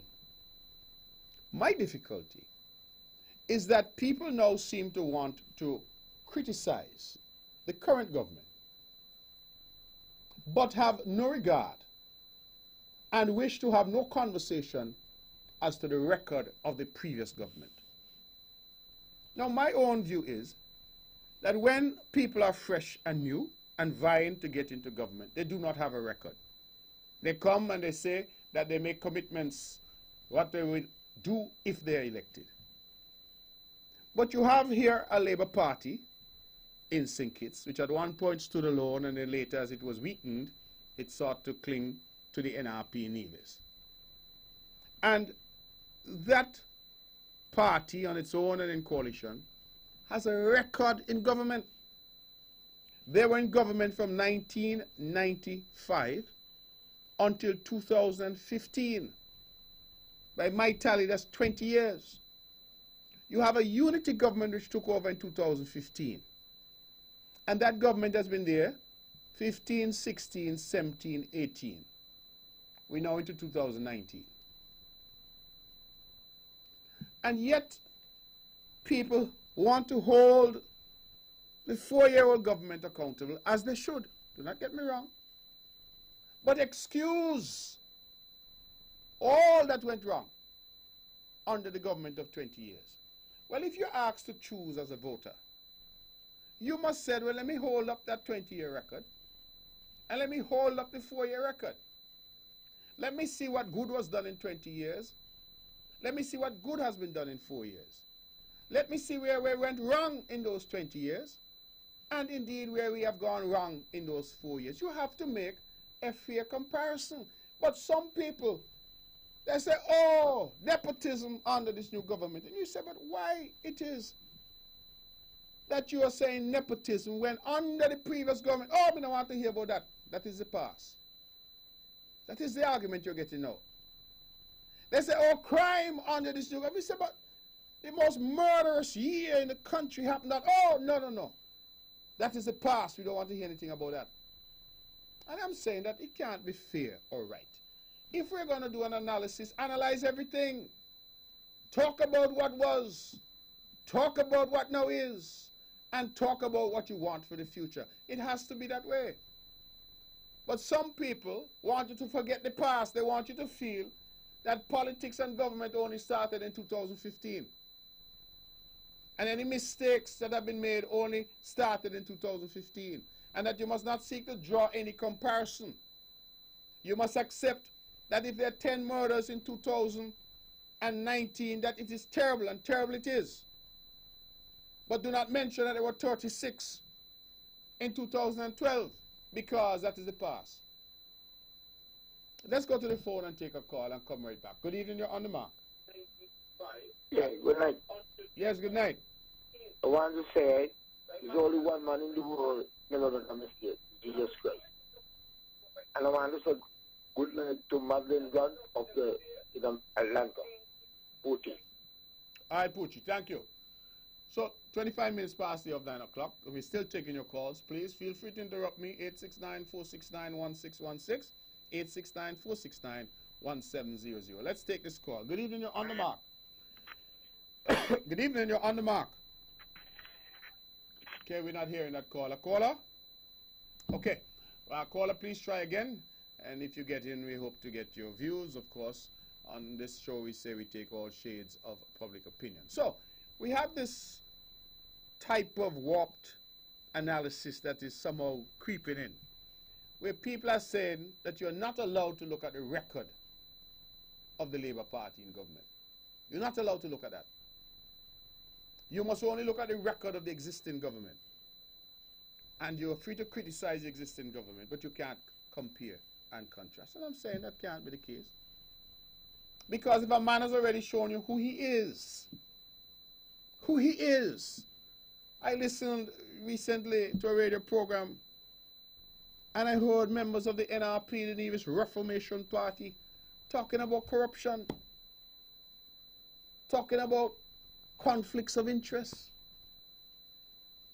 And whilst I'm happy that they have now in the winter of their years come to the realization that there's something called corruption and conflict of interest, I wonder to myself, were they not aware of this when they held the reins of government? They held the reins of government. I recall in government, certain NRP ministers had a printing business in Nevis. And miraculously, all the government printing went to them. I recall that some of them were involved in a law firm. And all the legal business from the Housing and Land Corporation, where one was chairman and one was member of the board, and both formed the law firm, went to that law firm. So when you hear people talking, this is the same NRP where a minister of lands, in charge of the land, entrusted to take care of the land of the people of Nevis, make sure his father get, make sure he get, make sure his brother get, he other brother get, he other brother get, his sister get, and his wife get. That is the reality. So when people now come and they start to wax and tell you how, oh, conflicts of interest and corruption, you say, well, have you just learned those concepts? Because you epitomized that when you had the opportunity, when the people entrusted you. You abuse that trust. And you use your time to enrich yourself and enrich your family and enrich those closest to you. And said, where the public is concerned, you have no interest in them. So what you going to come back for? If you don't take all the land in Nevis, only seawater left, you're going to send one surveyor out there to survey the sea? We're going to go out there now and tomorrow we find out part of the Narrows belong to you and your family? Huh? People are accustomed to go down the pennies and swim. All of a sudden, something go up there, you see some stakes from the surveyor. And you move from land, house and land, to land, house, land, and sea. People have seen you at work. They have examined the horns. They have determined and made their determination. So what are we coming really to tell people today? Nevis people today. Because we're not silly people, you know, we have seen. We have seen. And I am not here to suggest that any government is perfect. I know I am not perfect. But sometimes when I hear the sanctimonious vagabonds who come and go on radio and start to talk and wax and tell you all that is right and wrong and moral and immoral, and you say, look at them. Look at them. Look at their record in government. Look at the abuse of the public purse. I went to a particular place to have a bite to eat the other day. And somebody at that place said to me, Mr. Brantley, you know what I like about you? And I said, what? He said, anytime you come here and you order a plate of food, you put your hand in your pocket and you pay. So I said, well, what is new about that or strange about that? I would imagine that anybody who orders a plate of food would pay. They said, no. The previous boys used to come regularly. And when they've eaten and drank and had the lobster and the shrimp and the whatever else, they tell you bring the bill and they sign. That must go up for payment to the government, to the corporation, as the case may be. This is a member of the public saying to me the difference that they've observed.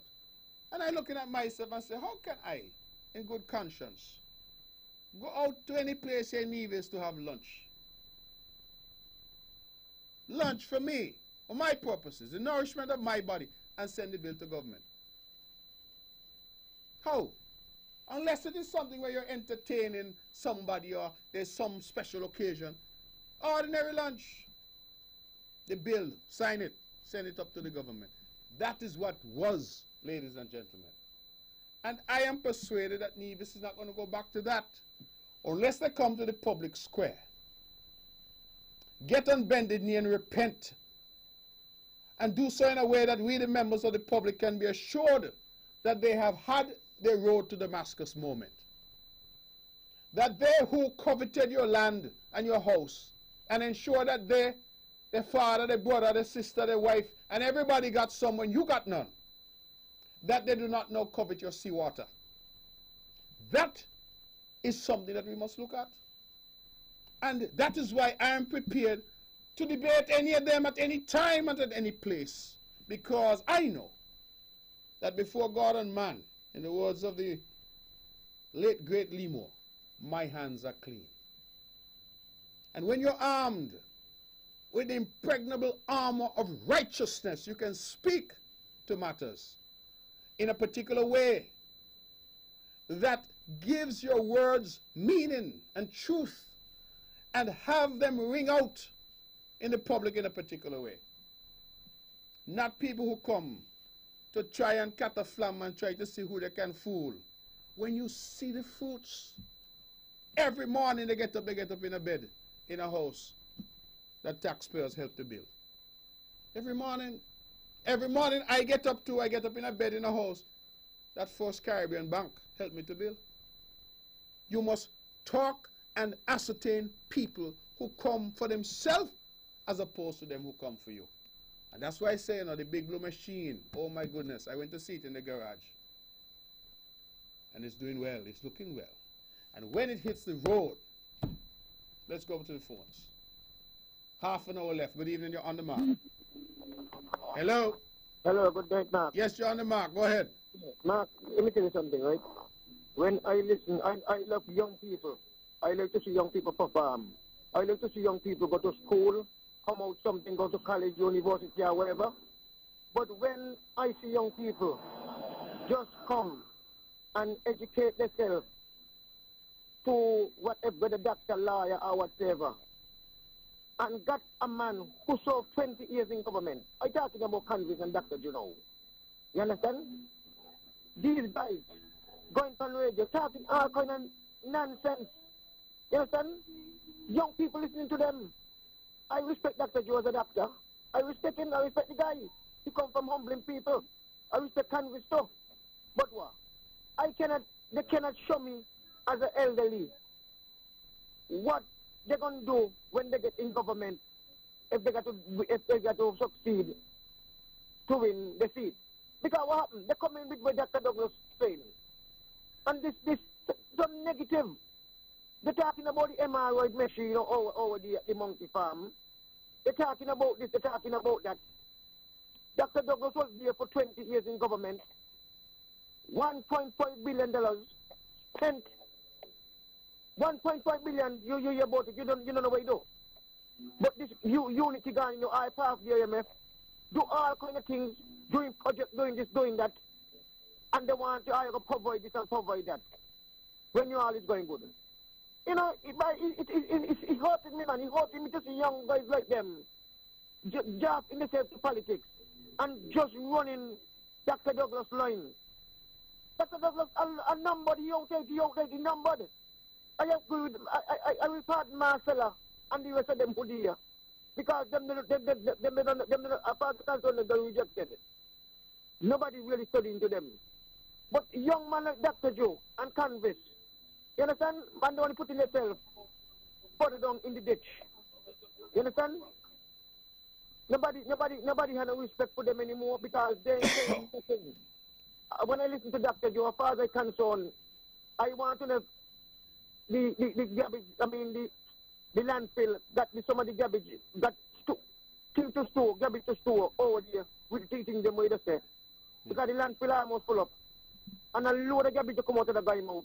And some of them don't come up on your program too. Criticizing, saying all kind of things. All right, brother. Okay then. Okay, thanks a lot. And, listen, we live in a democracy. Criticisms will come. Don't ever get concerned or afraid of criticism. That will come. In fact, that is fair. I was in opposition. I used to criticize. That is not the issue. The issue for me is the moral high ground of those who come now and seek to criticize. If you have lived your life as a thief,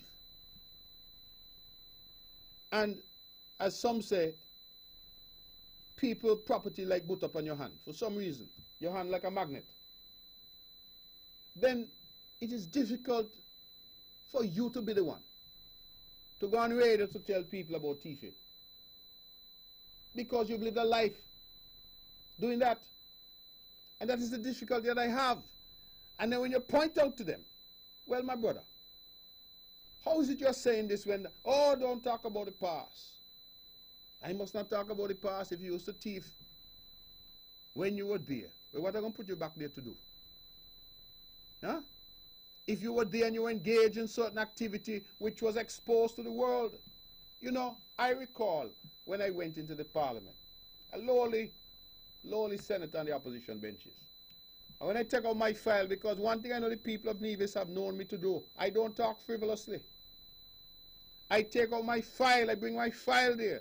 And I recall saying to Mr. Parry, who was then the Premier of Nevis, said, Mr. Parry, there are things happening in your government of which you're unaware. And to this day, I believe that Mr. Parry didn't know. If he did know, he fooled me. Because when I looked at his face as I placed my blows surgically, I recognized that Mr. Parry himself was surprised at the level of skullduggery that was happening in his government. He didn't know. I'm going to say and give Mr. Parry the credit and say Mr. Parry would never have known that one of his ministers and his legal advisor form a law firm. And that law firm was doing all the work for the Land and Housing Corporation, of which the same minister was chairman and the legal advisor was a member of the board. When you see poor people go to buy a piece of land from the Nevis Housing and Land Development Corporation, and you look at this and have the documents, you know. I'm not just talking because I could talk, I have the documents. Land documents are public. And you see the signature, Chairman, Elhansville Hector. Member, Patrice Nisbet. They are the ones signing for the corporation because they're on the board. And then you see the lawyers, who are the attorneys, who that? Them again. You say, I mean, and these are the same people now who seek to lecture others. I say, leave that for somebody else to say. Leave that for somebody else to say. We must start to learn which arguments we should advance and which we should leave alone. Because these things have never happened before in the history of Nevis. And when I sought to do my public duty and let Mr. Parry know, I know he didn't know. And short time thereafter, Wally shut down. If you want to do nothing bad, well, you shut it down for. Let's go back to the phones. 20 minutes to the hour of 10 o'clock. Good evening, you're on the mark. Good evening, Mr. Brantley. Yes. Yes. How you could disappoint the spectators who was expecting high drama at noon on Tuesday? I mean, how, the sheriff back down? If you were expecting high drama, then you clearly have nothing to do with your day. No, yeah? But you said, I thought you and Mr. Daly had an agreement. Well, you clearly, as I said, if you thought that, then you have nothing to do with your day. You have a point that you want to make this evening? Oh, yes, It was something substantial. Okay, all right. Yes. So he ain't got no more time with you. Anyway, the first thing, right? I don't know if they said it in another forum, but I didn't hear the opposition in Nevis discouraging Nevis divisions from taking up scholarship opportunities. What I heard them say is that they would forge better contacts with the traditional places like the UVI and the states, where quite naturally our students gravitate to. I mean, those places, they have the family down there, it's closer, so it'd be easier for them to, return home from the states rather than Romania. And then, of course, there's a language barrier. Of course. What's the language barrier? Caller. There's no language barrier. The courses in Romania are taught in English. Okay. Okay? Yes, okay. So at least arm yourself with the facts. Don't do that, but yes, okay. Right? No. I'm not saying by all means take up the opportunities, right? But what I'm saying is I didn't hear them discouraging people from going there. Another point that needs correcting is that I didn't hear the opposition down here telling people not to take no $500. I mean, that don't make up to me. As a matter of fact, you didn't hear. One of the potential opposition. You go ahead. One of the potential opposition candidates actually got in trouble with the government for telling people that they're going to help them with their applications, right?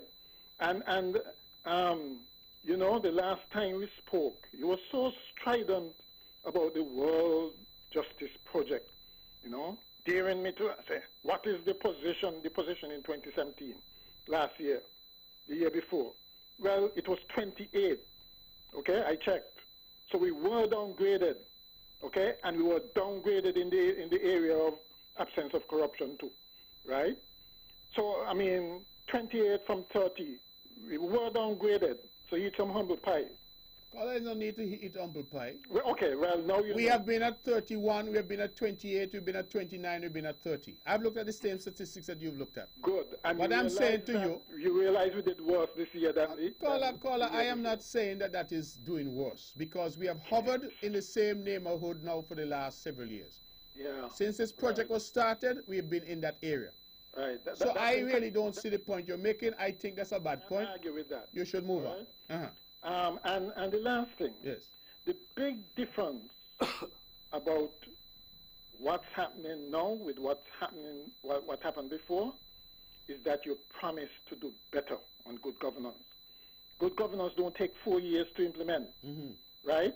You take 20. Okay, and I'm saying, who is the I actually already who is the bigger hypocrite The one who did wrong and said he was sorry and asked for another chance, or the one that said they would do better, they could do better, go to the people and come in and do worse? They lie to the people. We can't reward that. Right? We should punish it. So you should punish it by going back to those. Want it to be about projects and that kind of thing. So punish it by going back to those who lied to you for 20 years. Why not? I see. Okay, well, no, that is a fair point. And at least you have come right out to say you prefer a 20-year lie than a 4-year lie. That is a fair point. What I'm saying... What are you saying? What I'm saying is that we should keep changing our politicians. We discussed this before. Oh, you're changing them. You're going back to something you had before. You come in and do the same thing and want us to reward you with another term? No. Paula, you're going back to what you had before, so what you changing? Thing. So we should punish you just like the last one was punished. You think Dr. Douglas is any different today? Why not? You, as you said, you could have an epiphany on the road to Damascus. And you feel he has? Huh? Are you the same as you were 20 years ago? I'm asking you that you feel he has. Are you the same as you were 20 years ago when you were this fiery secessionist? No. People change according to the circumstances. Caller, with all due respect, right? You're not making sense. Okay. Because you have a record, and that's your problem, you know.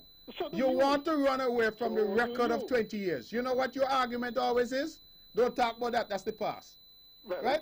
You want to run away from the record, but you're telling people, notwithstanding that, bring back the same, no matter about change, the same people, the same leadership. This is not a party that has reformed and has new leadership and new vision. The same old khaki pants. Bring that back. That is what you keep telling us? When you get born, you learn. Okay. You get born, you learn. All right. And so you have no point there. Okay, good. Okay. Thank you very much for your contribution. I'm not so sure that you have learned or that you are learning, because you keep trying to tell us, bring back the same old khaki pants and claim that you're disappointed. Now hear the argument. You say you want more good governance. This government has introduced integrity in public life, freedom of information.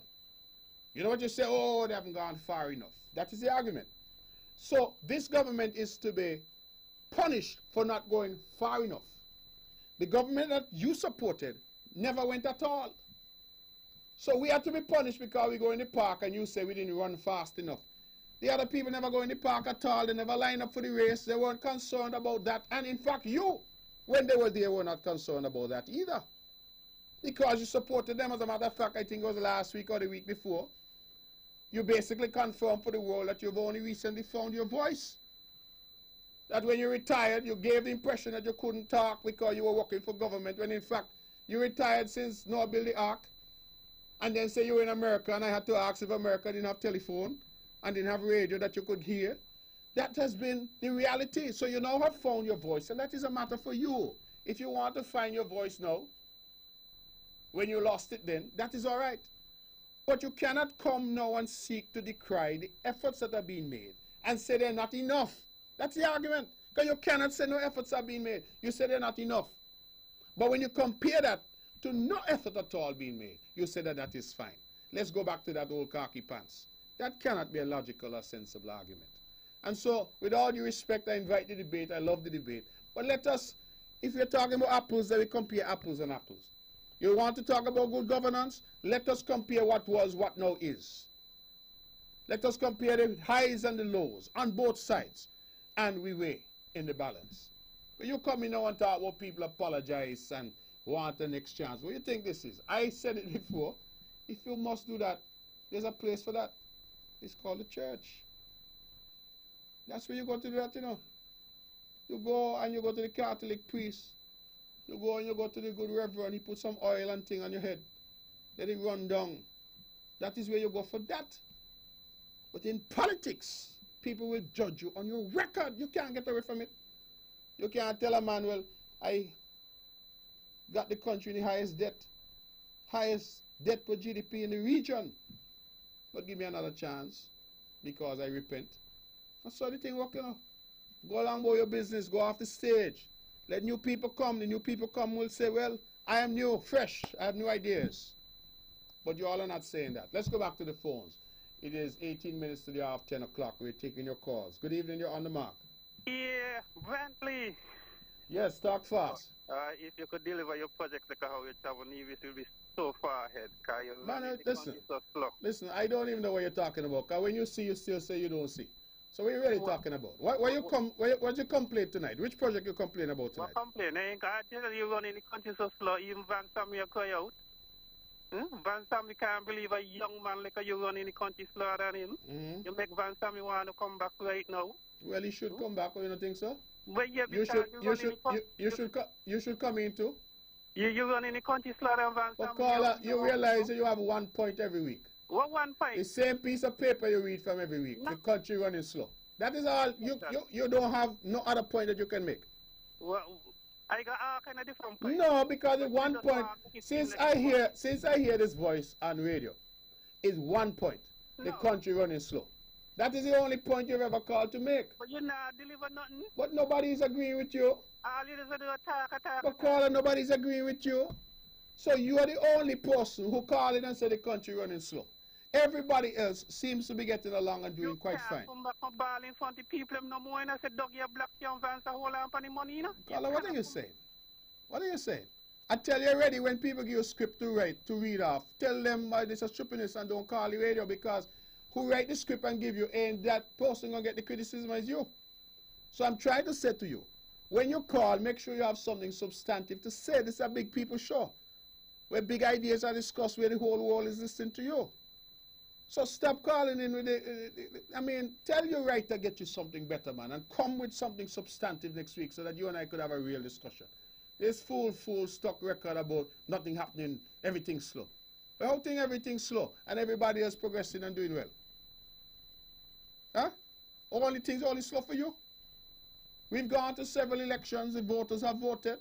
Everything they don't know, they don't live here, they don't experience. Come on, Carla, let's go back to the phones. Let's see if we can get some other vision and views. Good evening, you're on the mark. Good evening, Mark. Yes, good evening to you. This is Martin.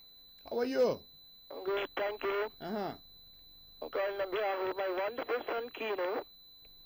How are you doing? Doing very well, thank you. Mm-hmm. And I'd just like to say thank you to all the people who help for the raising of the for that little cell. I want to thank everybody. And also to the Ministry of Health. I thank everybody, because I can't do it on my own. I wouldn't get a loan at this time, because they will tell me I'm out in the departure room. So I'm just saying thanks again to everybody who is helping me, because it's very costly, Mark. Anything in health is very costly. Yes. So I'm saying thanks again to everybody. Okay. And who didn't get to give me anything, I don't know anything, I'm going to the agricultural food fair. I'll be there. They can come and support me and buy something from me. All of that will help. Of course. Okay. All right, darling. Take good care and give him our regards, okay? Yes, I will. Okay, good. 10 minutes to the hour. We have 10 minutes left. Good evening. You're on the mark. Hello? Yeah, good night, man. Yes, good evening to you. Yeah, Mark, yeah, man. You got to be strong. You got to be to go with some of these scholars, because you know that the last scholar before the scholar day, right? We're talking about this and talking about that. We're pardon this and pardon that. Mark, who we can pardon? Pardon a man who then do all kind of young things to the people of this country? Even in one constituency, treat somebody? You understand, man? Even in one constituency, people probably not down there with somebody down in the constituency complaining to me. They got a family member down there. Mark, me not saying a lie. You know, a big family members. One, they tell me that none of them got land, none of them got house, and them are the people went to vote up and down for him. Went in this constituency to vote for him. And you so in that security government now, and so you're going to get in the unity government. Okay. Mark, let me tell you something. We got to be here in this country now. Because people like this Mr. Man, who call you and try to engage you and want to talk with you and try to put it on you. He cannot tone the people of the country now. We don't already know the bad egg from the good egg. All right, brother. Okay then. Thank you. We have about 8 minutes left, ladies and gentlemen. If you want to be a part of the show in the final 8 minutes, the numbers are 869-469-1616, 869-469-1700. And if you just tuned in, it means you're listening to the Eastern Caribbean's only powerhouse, VON Radio, the voice of Nevis. I'm your host, Mark Brantley, and it's another edition of On the Mark. The phones have lit up. Let's go back and see what the people have to say. Good evening, you're On the Mark. Yeah, Brantley. Yes. Hang up on me, no, man. But listen, I didn't hang up on you. But you always cut me out. Let me ask you, you have a different point. Let me say, caller, you have a different point for us tonight? Okay, I hear you're planning to put some VIP up by the Cultural Armor Complex.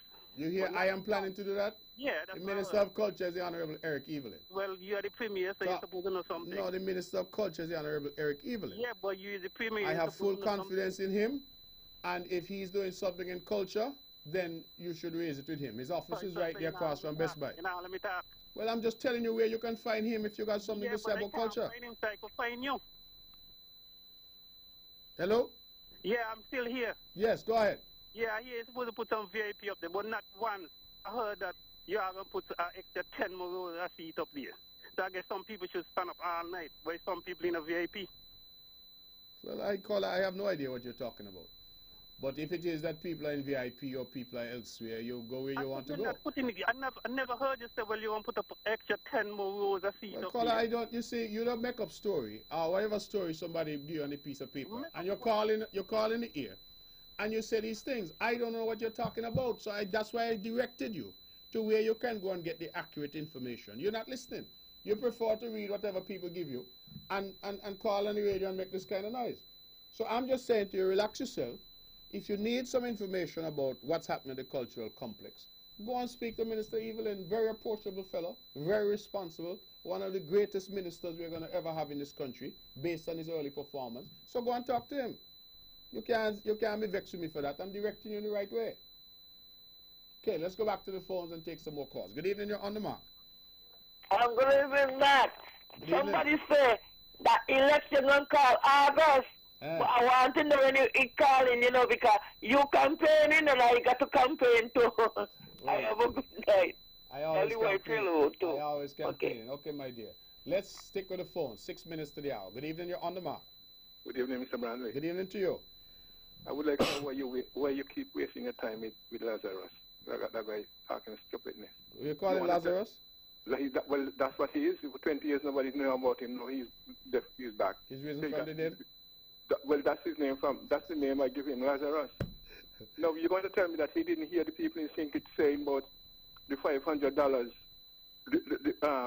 Mr. Harris have people standing up in the square, like the slavery, where they used to sell slaves, and all them kind of stupidness. You want to tell me you hear everything else, what he want to hear.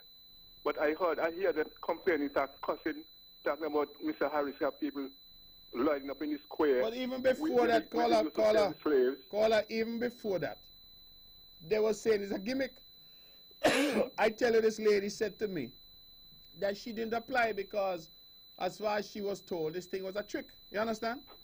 They were telling people this. That's why I don't understand, how it seems that some of us want to rewrite history. Right? They said it could not be done. They said it's a gimmick. Don't study them. They're trying to fool people. And some of their supporters decided me not bother with that because my party tell me that's foolishness. And that's why the lady said when she Labour getting 500, she hold she head and ball because she could use the 500. So now that the 500 program is actually implemented and working, you hear them start to say, well, I wasn't against it. I never said that. But the public knows. But listen, look, they're so desperate. You hear me?